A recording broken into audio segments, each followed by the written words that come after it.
You once said, the most dangerous person is one who is articulate. What would you recommend to a one who wants to learn to speak in a more articulate manner?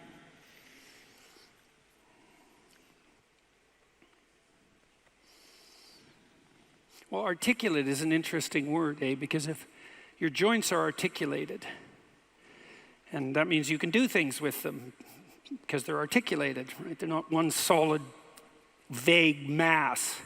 They're differentiated. And someone who's graceful is articulated and compelling because they're articulated. And speech is a form of articulation in that manner because the act of speech itself is extremely complicated. It's a very complicated motor activity, right? It's a very complicated action to dance with your tongue, let's say.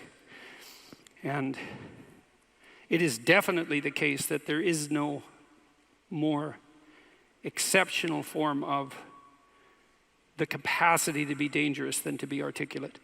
And one of the things that really shocks me, and part of the reason that my son and I and our co-workers developed this essay app, is that young men in particular are never taught this. It's like, well, why be literate? Well, do you want to be competent and dangerous, or do you want to be vague and useless? Because those are your options, and I don't care what your job is. It doesn't matter what you end up doing. If you're a plumber, I have great respect for plumbers, by the way, and you're articulate, you can negotiate with your clients, you can introduce your coworkers, you can make a case for your employees, you can advertise your services, you can think through your problems. You're firing on all cylinders. Our whole culture is based on the idea of the supremacy of the word. Our whole culture is based on the idea that it is the word itself that extracts habitable order from chaos and possibility. And the reason our culture is predicated on that is because it's a deep truth. And to the degree that our culture actually embodies that, it works. So it's a great thing to be articulate.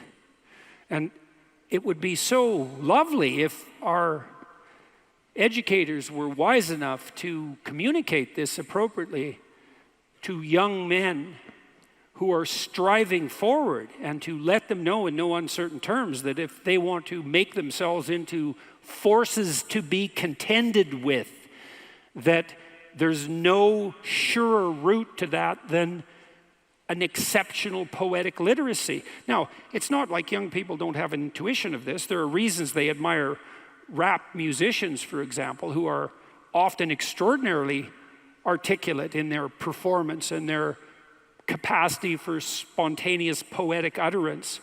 And certainly the greatest people I've met, including great warriors, you might say, are great in no small part because they're articulate. I know a former special services, special operations soldier, Jocko Willink. Some of you might know about Jocko. He's got a pretty decent online following, and he's about 4 feet wide and about 3 feet thick, and he's one tough son of a bitch.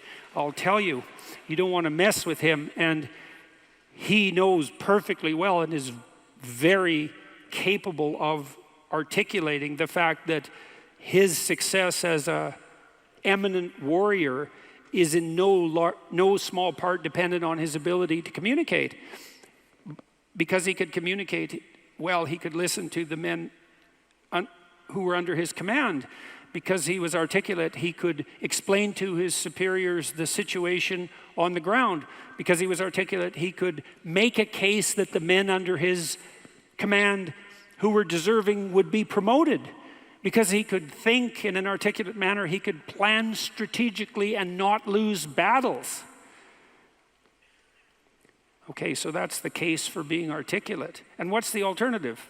You want to be inarticulate? You want to say and like and and pause and stumble and be unable to formulate a strategy, be unable to elucidate a vision, be unable to compel? and convince other people, to entice them with your articulated vision of what might be? You want the opposite of that? Why would you want that? You would choose awkwardness over grace? It's preposterous. It's beyond foolish. And I cannot understand for the life of me why this case isn't made in a compelling manner, particularly to young men. And I know it's not being articulated to young men because they're dropping out of the educational realm in droves. And it's unbelievably sad. So, how do you become articulate? Well, by paying attention to what you say. That's a good start. And what do I mean by that? I mean, pay attention to what you say. So you can think of this as an analogy. So imagine that you're trying to walk across a swamp, and the swamp is murky, but you know there's a path. You know there's a path of stone under the water, but it twists and moves. And if you stay on the path, you won't drown. The crocodiles in the swamp won't devour you. And as you walk forward, you can feel with your next step where the stone might be. And then you feel it's solid, then you take that step, and then you do the same thing with your foot again. You search and you find out what's solid, and you step on it, and you move forward in that manner. That's what you do with your words. It's the same thing. You feel, and you feel, is this the right word? Is the fact that I'm uttering it putting me together and making me intact and stronger, or is it tearing me apart and making me dissolute and weak? And you can learn to do that. I learned this in part from reading Carl Rogers, who's a great clinician, and Rogers believed that the integration of language and action was a necessary precondition for operation as an effective clinician, that you had to align what you said with who you were, and that one of the things that your clients would be evaluating you for was that capability. And you might say that someone with that capability manifest themselves as genuine and trustworthy. And more than that, I would say also as compelling and interesting, although that can be gamed. But the entire combination that emerges out of the domain of articulate communication can't be gamed. It's not easily. You feel your way. I noticed 40 years ago when I started thinking these things through that much of what I said actually made me feel weak. I didn't know why exactly, but sometimes some of the things I said didn't have that effect. They weren't accompanied by a sense of shame, let's say. They weren't accompanied with a sense of vulnerability. They were solid. And at the beginning, that was probably only about 5% of what I said. The rest of it was instrumental. You know, it was language I was using to get my way in the manner that Tammy described when she introduced me tonight. There was an arrogance in my use of language that had to do with the desire to attain proximal victories, right? To appear smart, let's say, to win an argument, something like that. A very different idea than merely feeling my way along to see what word was appropriate for what moment. But you can learn to do that. And you can listen to yourself, and you can stop humming and hawing and using like and you know and fillers. And you can take the time necessary to craft your words carefully. And you can practice merely saying what you believe to be true. And you can read. And you can read great writers. And you can write. And you can write about what you think about the problems that obsess you. And you can become articulate as a consequence. And there'll be nothing about that that isn't the adventure of your life. And so it's a moral endeavor in some real sense. Right? To become articulate is to become the master of your own tongue. And to become properly articulate is to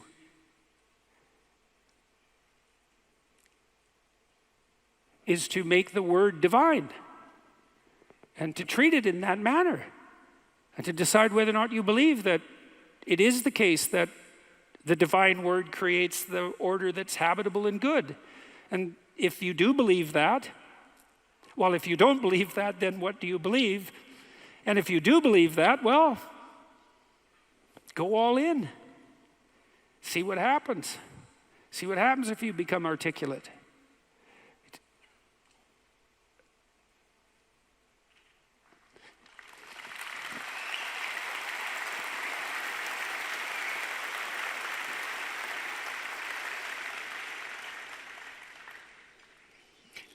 I'll give you one more small example. Tammy touched on this in the introduction too. She said she'd learned to pause. You can pause. It's a prayerful pause in some sense. When you're in a discussion with someone, you can ask yourself, they might present you with a question or a conundrum or a proposition, and instead of responding with what you know to be right, so to speak, you could just ask yourself, what do I actually think about that? But it has to be a real question. It has to be the kind of question that you'd pose to someone you didn't know. It has to be a question predicated on the idea that you might not know who you are and that you could ask. And so someone will present you with a question, you think, okay, what do I think about that? But you have to want to know the answer, and then the answer will make itself known, because that's how thought works, and then you can just communicate that answer. And if you do that, you'll be interesting right away. You'll be interesting to the person that you're talking to. And if they do that to you, they'll be interesting too. And then if you both do that, you'll have an interesting conversation. And if you have an interesting conversation, you'll both grow as a consequence. And that's actually the pathway to growth. And you just wait. You can wait. You can open yourself up to the possibility that what needs to be said will make itself manifest, if that's what you are striving for, if that's what you're asking for. And then you can merely communicate that. You have to abandon instrumentality to do that. So one of the reasons Joe Rogan is so successful, by the way, is that that's what Joe does. He just asks questions. He isn't trying to get something from his guests. He's not trying to become more famous. He doesn't need any more money. There's no instrumental utilization of language in his discourse. He's just a humble lunkhead, in the most profound sense, who would like to know more than he knows, and who asks all the stupid questions he can think up. And it turns out that he's actually very, very smart and very well educated now, after talking to hundreds and hundreds of people and listening. And so the stupid questions he asks aren't stupid, and they're questions that are shared by virtually everyone who's listening. And he takes his listeners along on this process of exploratory endeavor, and it's the pathway to success. And the same thing can be true of your life. The pathway to success is much,